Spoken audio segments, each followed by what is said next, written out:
हर हर महादेव दोस्तों, आज मैं बना रही हूँ रक्षाबंधन स्पेशल घेवर। पहले मैं बहुत डरती थी इसको बनाने से, बस लोगों को देखती थी कि कैसे वो घर पे घेवर बना लेते हैं, और मैंने इस बार इसे ट्राई किया, घर में बनाया और ये नो फेल रेसिपी साबित हुई। तो चलिए हम घेवर बनाते हैं। Welcome back to my channel. सबसे पहले हम कढ़ाई में 1 लीटर फुल फैट मिल्क ले लेते हैं, जिससे हमको रबड़ी तैयार करनी है।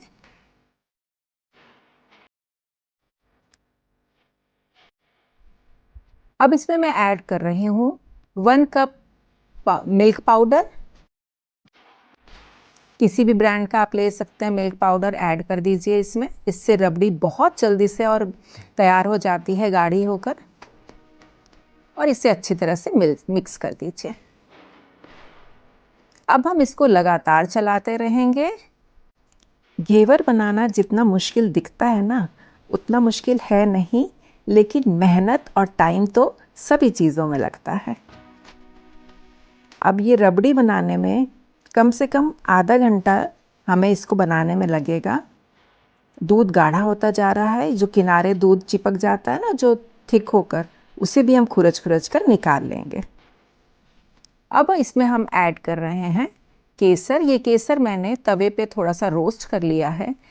रोस्ट करने से केसर का कलर बहुत बढ़िया आता है।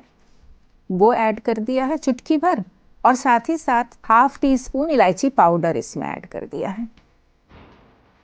तो बहुत अच्छा फ्लेवर रबड़ी में आ जाता है।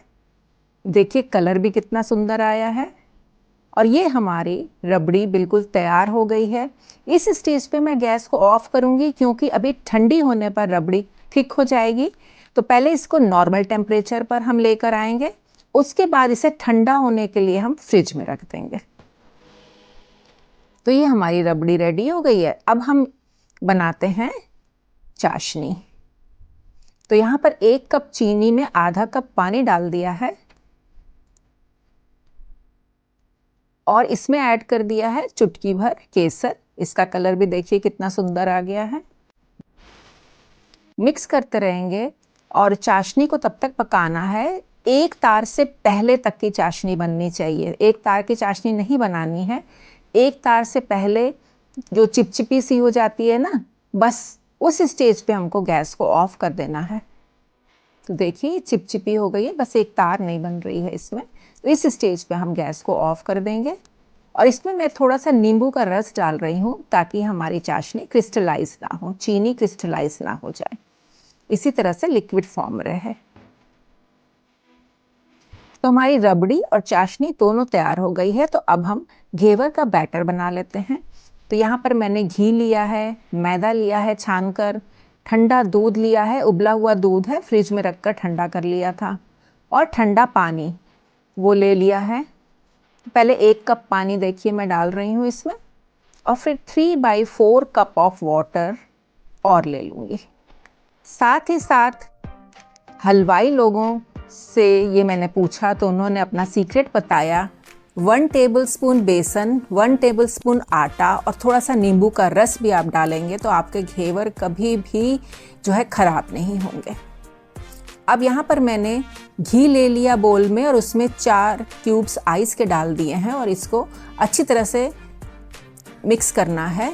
तो देखिए ये इस तरीके से मक्खन जैसा ये हो जाता है, गाढ़ा सा हमारा घी। और क्यूब्स को निकाल देना है, आइस क्यूब्स को। बाकी का पानी जो होता है वो भी निकाल के अलग रख देना है। और उसके बाद इस घी को फिर से हमें फेंटना है, तब तक जैसे वो व्हिपिंग क्रीम बिल्कुल लाइट सी नहीं हो जाती है, बस उस तरीके की हमारी क्रीम ये हो जानी चाहिए। फेंटते रहेंगे हम हाथ से, और ये देखिए बिल्कुल हल्की और फ्लफी हो गई है क्रीम। बस इस स्टेज पे हम इसको इकट्ठा कर लेते हैं।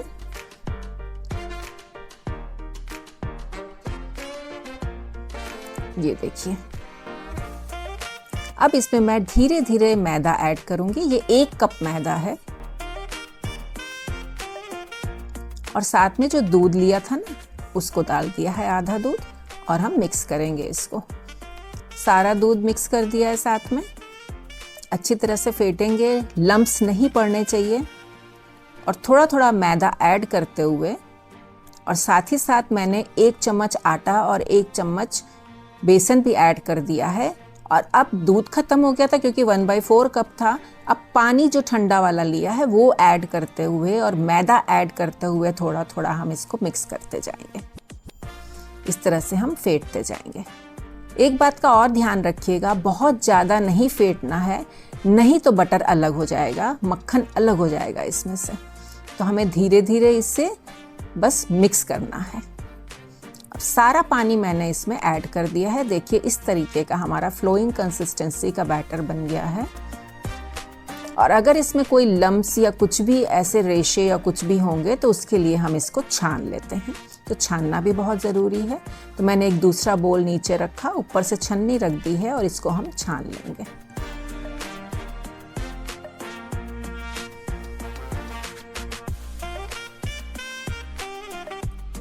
अब हम थोड़ा सा नींबू का रस इसमें ऐड कर देते हैं, जैसे हलवाई ने बताया था। और इस बैटर को आप तुरंत फ्रिज में रख दें ताकि ये ठंडा रहे। हमें घेवर बनाने के लिए बिल्कुल ठंडा बैटर चाहिए। और नहीं तो एक बोल में आइस क्यूब्स और ठंडा पानी डालकर इस बोल को उसमें सेट कर दें। घेवर बनाने के लिए बैटर को बिल्कुल चिल्ड होना चाहिए, तभी बैटर में बढ़िया जाली पड़ेगी। तो आप इस बात का ध्यान रखें। तो चलिए अब हम आपको दिखाते हैं। ये घेवर बनाने वाले मोल्ड हैं, 2 साइज़ के। मैंने ऑनलाइन इनको मंगाया था। साथ में ये भगोना है।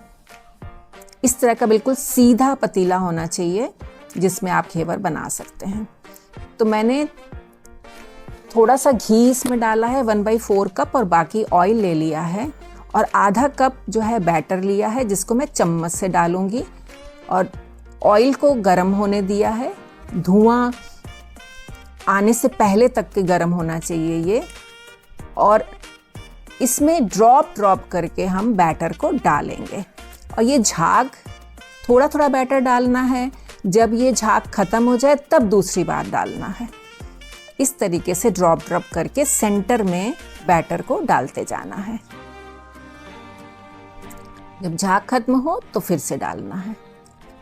बैटर डालते समय जो चम्मच से आप ड्रॉप्स डालते हैं ना, वो कम से कम आधे फुट की ऊंचाई तक रखें।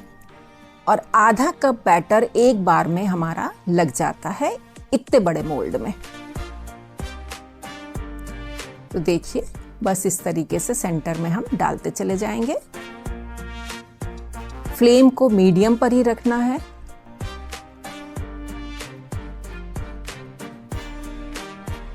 और बीच में सेंटर में एक होल सा बनाते चले जाएंगे जहां आप बैटर डाल रहे हो।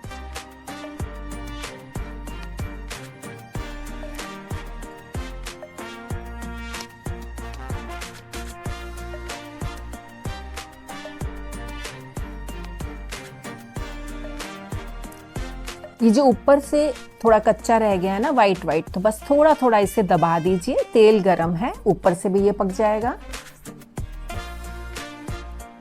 और देखिए ये पूरा का पूरा आधा कप बैटर मैंने यूज़ किया है। किनारे से चाकू से इसको अलग कर देंगे। वैसे ये अलग हो जाता है अपने आप से, थोड़ा सा आप इसको प्रेस करिएगा तो। अब मोल्ड को हम हटा देंगे और इसे इस तरीके से हम उठा लेते हैं। और जो भी ऑयल एक्स्ट्रा है उसे इस तरीके से देखिए कढ़ाई में गिरने दें। और उसके बाद एक प्लेट पे मैंने ये दूध वाली जाली रख दी थी और ये घेवर मैं इस पर तिरछा करके रख रही हूँ ताकि जो एक्स्ट्रा ऑयल है वो जाली में गिरता रहे। अब मैं आपको एक दूसरे पतीले में, ये पैन है जो, उसमें बनाना सिखा रही हूँ। तो इस तरीके से इसमें भी आप कम से कम आधे फुट से 1 फुट तक की ऊंचाई से बैटर डालते जाएं। भगोने को पूरा ऊपर तक ऑयल से नहीं भरना है, नहीं तो ये उफन के बाहर को आ जाएगा झाग। और जब झाग शांत हो तब आप ऊपर से इसमें बैटर डालते जाइए। पहले मैं बहुत डरती थी कि घेवर बहुत कठिन होता होगा बनाना, मुझसे नहीं बन पाएगा, हम तो मार्केट से लाकर बस खा लिया करते थे, पर इस बार मैंने सोचा कि नहीं, ट्राई करूँगी। हाँ, आप एक बात का ध्यान रखिए, अगर किसी एक की रेसिपी बस देखकर बनाएंगे ना तो आपके परफेक्ट घेवर बनेंगे। क्योंकि सबकी रेसिपी में थोड़े थोड़े डिफरेंसेस होते हैं, तो सारी रेसिपीज देख के आप बनाएंगे तो आप भी कंफ्यूज हो जाएंगे और घेवर भी ठीक नहीं बनेंगे। इसलिए किसी एक को फॉलो करके आप इस रेसिपी को बनाइए। मैंने बहुत परफेक्ट तो नहीं बनाए हैं, लेकिन फिर भी जो है कोशिश की, तो मेरे घेवर टूटे नहीं और अच्छे से बनकर तैयार हो गए। तो इसका ऑयल भी हम जो है ड्रेन कर देंगे जाली पे रखकर, और ये हमारे 5 से 6 घेवर बनकर तैयार हो गए हैं उतने बैटर में, 1 कप मैदा में। तो अब हम इसको असेंबल कर लेते हैं। तो मैंने एक जाली पर जो है घेवर रखा है और इसके ऊपर चाशनी, आप बिल्कुल डिप भी कर सकते हैं चाशनी को, क्योंकि मेरे घर में मीठा थोड़ा कम खाते हैं, तो मैं इस तरीके से स्पून से बस थोड़ी थोड़ी चाशनी डाल रही हूँ। अगर जो एक्स्ट्रा होगी वो जाली के नीचे चली जाएगी। और उसके बाद रबड़ी इसके ऊपर लगाएंगे। रबड़ी में मैंने चीनी नहीं डाली थी, आप चाहें तो 1-2 चम्मच चीनी भी ऐड कर सकते हैं। इसके ऊपर मैं काजू इस तरीके से लगा रही हूँ, आप पिस्ता भी लगा सकते हैं, बादाम भी लगा सकते हैं, और रिच इसको बनाइए। और सूखे हुए रोज़ पेटल्स, साथ में सिल्वर वर्क भी लगा रही हूँ। और ये हमारा रक्षाबंधन स्पेशल, सावन स्पेशल घेवर बनकर तैयार हो गया है। आपको मेरी ये रेसिपी कैसी लगी, आप मुझे ज़रूर बताइए, और पसंद आए तो लाइक, शेयर, सब्सक्राइब करिए और एक छोटा सा कमेंट ज़रूर लिखिए। आप कमेंट करते हैं तो मुझे मोटिवेशन मिलती है। और मुझे इंस्टाग्राम और फेसबुक पर भी फॉलो कीजिए। और आप सभी को रक्षाबंधन की बहुत बहुत बधाई हो। आप ड्राई घेवर स्टोर करके भी रख सकते हैं, 1 महीने तक ख़राब नहीं होंगे, और जब भी आपको खाना हो तब चाशनी और रबड़ी के साथ इसे तैयार करें। मुझसे घेवर नहीं बनते थे, पर आज मैंने ट्राई किया और बहुत अच्छे बन गए। सच्ची बता रही हूँ, बहुत ही टेस्टी बने थे। तो मेरे चेहरे से आपको वो खुशी नज़र भी आ रही होगी। तो आप भी ज़रूर बनाइए, और मिलती हूँ एक नई और आसान सी रेसिपी के साथ। Till then friends, take care and bye bye.